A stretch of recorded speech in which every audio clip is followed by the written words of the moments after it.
con molts, i una tragèdia per al nostre país. L'11 sí que significa per a molta gent, m'imagine, el que busques una fecha fatídica que per a molta gent és irrevorable per tristesa.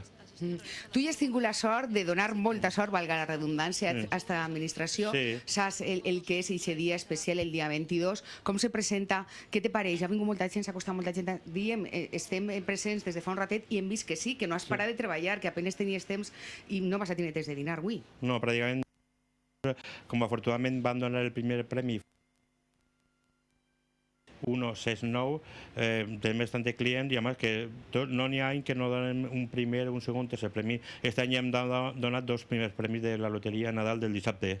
Pues esperem que siga així o que almenys la sort caiga a la comunitat valenciana, això és el que desitgem tots. Ara anem a veure en un reportatge que realitza la nostra companya Anna Moure com aquestes cues han sigut una constant i seran una constant durant tots aquests dies i precisament el cap de setmana a la ciutat de València.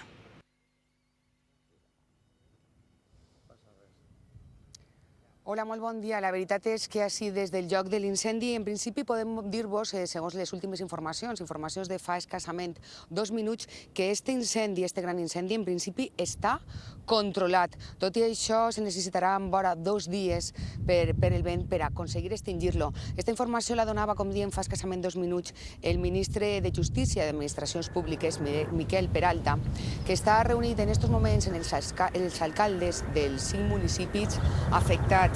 Recordem que són Xeresa, Xeraco, Benifairó, Gandia, Bars. Estos pobles estan patint de valent perquè esta zona verda és d'un gran valor ecològic. Els veïns estan molt afectats perquè es diuen que este trosset que tenim darrere de nosaltres era l'únic tros de la zona costanera que quedava per cremar. Tot i que els mitjans aeris estan treballant des de primera hora del matí, des de les 7:30, s'han incorporat 5 helicòpters, 5 airtractors, 5 avions foca del Ministeri, cedits pel Ministeri, i es diuen que està previst que s'afegeixin 2 més. Estos avions són els que més capacitat tenen, estan contínuament anant a carregar